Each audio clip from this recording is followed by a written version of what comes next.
ഇതുവരെ ഉണ്ടായതും ലോകാന്ത്യം വരെ ഉണ്ടാകാനിരിക്കുന്നതുമായ എല്ലാ തെറ്റുകളും, വഞ്ചനയും, മതഭ്രാന്തും, മർക്കടമുഷ്ടിയും, വിദ്വേഷവും എല്ലാം ഈശോയുടെ മുമ്പിൽ പ്രദർശിപ്പിക്കപ്പെട്ടു. കൂടാതെ മതത്യാഗികൾ, പാഷണ്ഡതയുടെ ഉപജ്ഞാതാക്കൾ, വിശുദ്ധിയുടെ പരിവേഷമണിഞ്ഞ് മനുഷ്യരെ കബളിപ്പിക്കുന്ന വ്യാജപരിഷ്കർത്താക്കൾ എന്നിവരെയെല്ലാം അവിടുന്ന് കണ്ടു. എല്ലാ കാലങ്ങളിലുമുള്ള വഞ്ചകരും വഞ്ചിതരും അവിടുത്തെ ആത്മാവിൽ ആഘാതമേൽപ്പിക്കുകയും പീഡിപ്പിക്കുകയും ചെയ്തു. തന്റെ സഭയുടെ തുന്നലില്ലാത്ത അങ്കി കീറുന്നതിനായി അവർ പരസ്പരം മത്സരിച്ചു. വളരെ പേർ അവിടുത്തെ ദ്രോഹിച്ചു, അപമാനിച്ചു, നിഷേധിച്ചു പറഞ്ഞു. പലരും പുച്ഛഭാവത്തിൽ തലകുലുക്കിക്കൊണ്ട് അവിടുത്തെ പക്കൽ നിന്നകലുകയും അവിടുത്തെ കരുണാമുസൃണമായ ആലിംഗനത്തെ നിഷേധിച്ചുകൊണ്ട് അഗാധഗർത്തത്തിലേക്ക് നിപതിക്കുകയും ചെയ്തു. പരസ്യമായി തന്നെ ഉപേക്ഷിക്കാൻ ധൈര്യപ്പെടാത്ത എണ്ണമറ്റ മനുഷ്യർ, കള്ളന്മാരുടെ പിടിയിൽപ്പെട്ട പാവപ്പെട്ട മനുഷ്യനെ കണ്ടിട്ടും കാണാതെ പോയ ലേവായനെ പോലെ സഭയുടെ മുറിവുകൾ കണ്ടിട്ടും പുച്ഛഭാവത്തിൽ കടന്നു പോകുന്നത് അവിടുന്ന് കണ്ടു. അവർ യഥാർത്ഥ മുന്തിരിയിൽ നിന്നും വേർപെടുത്തപ്പെട്ട് കാട്ടുമരങ്ങൾക്കിടയിൽ വിശ്രമിക്കുന്നവരായി.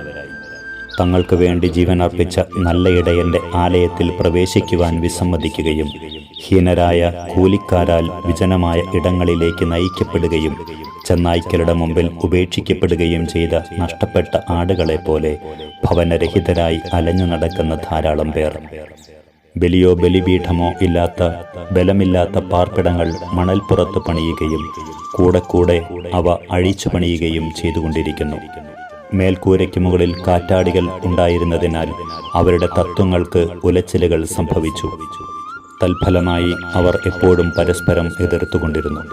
ഒരിക്കലും പരസ്പര ധാരണയിലെത്താൻ കഴിയാത്ത അവസ്ഥയിൽ കഴിഞ്ഞ അവർ പലപ്പോഴും സ്വന്തം ഭവനം തല്ലിപ്പൊളിച്ച് അതിൻ്റെ കഷണങ്ങൾ കൊണ്ട് സഭയുടെ മൂലക്കല്ലിനെതിരെ എറിയുക പതിവാക്കി. എന്നാൽ സഭ ഇളകാതെ നിലകൊണ്ടു. സ്വന്തം ഭവനങ്ങളിൽ ഇരുളല്ലാതെ മറ്റൊന്നുമില്ലാതിരുന്നിട്ടും ഇവരിൽ പലരും കർത്താവിൻ്റെ വധുഗ്രഹങ്ങളിൽ തെളിഞ്ഞു നിൽക്കുന്ന വെളിച്ചത്തിലേക്ക് വരുന്നതിന് പകരം കണ്ണുകളടച്ച് സഭയുടെ തോട്ടങ്ങൾക്ക് ചുറ്റും അലഞ്ഞു നടന്നു. അവിടെ നിന്നും നിർഗളിക്കുന്ന സൗരഭ്യം മാത്രം ശ്വസിച്ചുകൊണ്ട് ജീവൻ നിലനിർത്തി.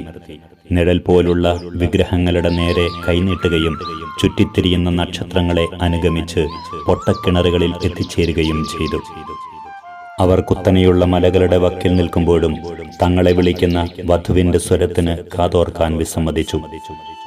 വിശപ്പ് കൊണ്ട് മരിക്കാൻ തുടങ്ങുമ്പോഴും വിവാഹസദ്യയ്ക്ക് വിളിക്കാൻ അയക്കപ്പെട്ട ദൂതന്മാരെയും സേവകരെയും അവർ പരിഹസിക്കുകയും നിന്ദിക്കുകയും ചെയ്തു. തോട്ടത്തിലേക്ക് പ്രവേശിക്കുകയില്ലെന്ന് വാശി പിടിച്ചു. കാരണം അതിനു ചുറ്റുമുള്ള വേലിയുള്ള മുള്ളുകളെ അവർ ഭയന്നു. ഭക്ഷിക്കുവാൻ ഗോതമ്പോ കുടിക്കാൻ വീഞ്ഞോ ഇല്ലാതിരുന്നിട്ടും അഹങ്കാരം കൊണ്ടും ആത്മപ്രശംസ കൊണ്ടും ഉന്മത്തരായി, തങ്ങളുടെ തന്നെ വ്യാജപ്രകാശത്താൽ അന്ധരായി, മാംസം ധരിച്ച വചനത്തിന്റെ സഭ അദൃശ്യമാണെന്ന നിലപാടിൽ അവർ ഉറച്ചുനിന്നു. ഈശോ ഇവയെല്ലാം കണ്ട് കണ്ണീർ പൊഴിച്ചു. മലമുകളിൽ സ്ഥാപിതമായ തന്റെ നഗരത്തിൽ ആർക്കെതിരെ നരക കവാടങ്ങൾ പ്രബലപ്പെടുകയില്ലെന്ന് അവിടുന്ന് വാഗ്ദാനം ചെയ്തോ? ആർക്ക് പരിശുദ്ധ കുർബാനയിൽ അവിടുന്ന് സ്വയം ദാനം ചെയ്തുവോ?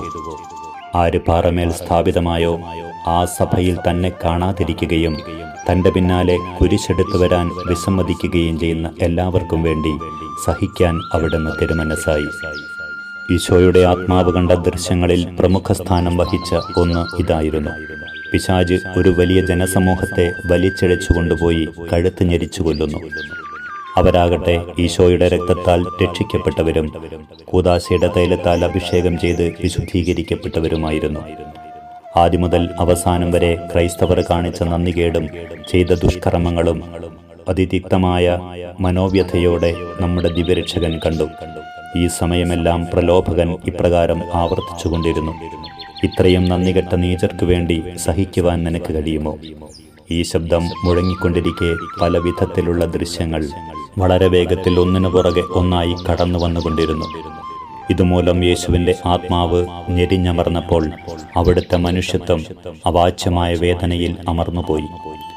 വേദന സഹിക്കവയ്യാതെ ഈശോ, കർത്താവിൻ്റെ അഭിഷിക്തൻ മനുഷ്യപുത്രൻ, കൈകൾ കോർത്തു പിടിച്ച് മുട്ടിന്മേൽ വീണ് പൊളഞ്ഞു. അവിടുത്തെ മനുഷ്യമനസ്സും നന്ദികെട്ട നരകുലത്തിനു വേണ്ടി ഇത്രയേറെ സഹിക്കാനുള്ള വൈമുഖ്യവും തമ്മിൽ നടന്ന പോരാട്ടത്തിൻ്റെ തീവ്രതയാൽ അവിടുത്തെ പവിത്ര ശരീരത്തിൻ്റെ രോമകൂപങ്ങളിൽ നിന്നും വലിയ രക്തത്തുള്ളികൾ നിലത്തേക്ക് ഇറ്റിറ്റു വീണു.